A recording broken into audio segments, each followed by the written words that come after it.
서울 한남동 윤석열 전 대통령 관저 인근 도로에 해병대 군가가 울려 퍼집니다.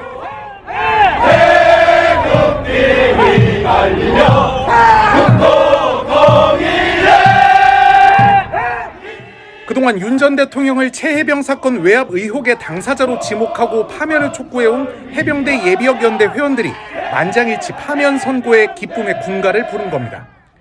해병대 예비역 연대는 성명을 내고 이번 결정이 단지 한 개인에 대한 심판을 넘어 헌법과 법치주의의 존엄을 지켜낸 역사적 순간이라 평가한다며 이제 내란 행위를 주도한 윤 전 대통령에 대해 마땅한 사법적 절차가 진행되기를 강력히 요구한다고 밝혔습니다. 또 새로운 정부는 최상병 사건에 대한 진실 규명을 더 이상 지체해서는 안 된다며 군의 정의가 무너진 이 사건의 진상을 밝히기 위한 최상병 특검법의 신속한 통과를 강력히 촉구한다고 요구했습니다. 특히 이들은 임성근과 김계환을 비롯한 사건 관련 해병대 지휘부와 김용현, 이종섭 등 책임자들에 대한 엄정한 수사도 뒤따라야 한다고 강조했습니다. 해병대 예병연대 법률자문을 맡아온 김규현 변호사도 파면 선고 직후 최해병 순직 626일, 오늘만을 기다려왔다며 편안하게 눈을 감길 기도한다고 적었습니다. 윤석열 전 대통령은 재임 시절 최상병 특검법에 대해 무려 3차례나 거부권을 행사한 바 있습니다. 수사의 속도가 붙을 가능성이 가장 큰 건 윤석열 전 대통령 부부가 연루된 공천 개입 의혹입니다. 창원지검에서 사건을 넘겨받은 서울중앙지검은 명태균 씨가 지난 대선 전 윤 전 대통령을 위해 무상 여론조사를 해준 대가로 김영선 전 의원 공천을 받았는지 수사하고 있습니다. 여론조사 결과를 무상으로 주고받으면 정치자금법 위반이 될 수 있고 당 공천에 개입해 특정 후보의 공천을 도왔다면 공직선거법 위반의 소지도 있습니다. 앞서 검찰은 윤 총장이 궁금해하니 조사를 서두르라는 명 씨 통화 녹음 파일과 명 씨가 윤 전 대통령 부부에게 여론조사 자료를 보내면서 나눈 대화 내역을 확보했습니다. 윤 전 대통령 부부와 명 씨의 통화 내용도 확인했습니다. 상현이한테 내가 한 번 더 얘기를 할게.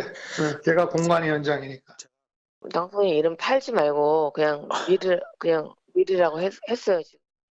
검찰은 작년에 이 자료들을 이미 확보해놓고 윤 전 대통령 부부 직접 조사를 미적대고 있습니다. 오세훈 서울시장 등 국민의힘 유력 정치인들도 연루된 사건이라 조기 대선 국면에 돌입하기 전 수사의 속도를 낼 가능성이 있습니다. 1년 반 넘게 진상이 규명되지 않고 있는 해병대 최상병 순직 사건 수사 외압 의혹 수사도 탄력을 받을지 관심이 쏠립니다. 공수처는 윤 전 대통령의 경로 여부도 확인하지 못한 채 수사에 공전을 거듭해왔습니다. 김건희 여사 관련 사건도 남아있습니다. 서울고검은 김 여사의 명품 가방 수수 의혹과 도이치모터스 주가 조작 의혹 사건 재수사 여부를 넉 달 넘게 검토하고 있습니다. 권오수 전 도이치모터스 회장 등 주가 조작범들은 어제 대법원에서 모두 유죄가 확정됐습니다. 윤 전 대통령 파면 결정까지 나오면서 검찰이 김 여사 재수사 여부도 조만간 결론 내릴 가능성이 높다는 전망이 나옵니다. MBC 뉴스 구민지입니다. 최상병 수사는 멈춘 지 오래됐습니다. 이미 반년째입니다. 소환 조사도 작년 7월이 마지막이었습니다. 사건의 정황은 수사 외압 의혹의 윗선으로 줄곧 대통령실을 가리켰습니다. 윤 대통령 주재 안보실 회의가 있었던 재작년 7월 31일 이종섭 당시 국방장관은 대통령실 번호 800-7070으로부터 전화를 받은 직후 자기가 바로 전날 결재했던 해병대 수사 결과 브리핑을 취소하라고 김계환 당시 해병대 사령관에게 지시했습니다. 박정훈 대령이 김 전 사령관으로부터 VIP 경로가 터져나왔다고 들었다는 회의가 바로 그날 안보실 회의였습니다. 해병대 수사단이 경찰의 사건을 이첩한 8월 2일 외압 의혹 국면에서 윤 대통령이 개인 휴대전화로 해외 출장 중인 이종섭 전 장관에게 3차례 전화한 사실도 드러났습니다. 이시원, 임기훈 두 비서관도 곳곳에 연락했습니다.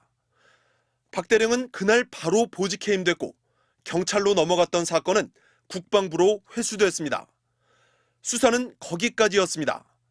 공수처는 대통령 경로설 통로로 지목된 이시원, 임기훈 전 비서관은 한 차례도 부르지 않았고 호주 대사로 출국하기 직전 자진 출석한 이종섭 전 장관도 다시 부르지 않았습니다.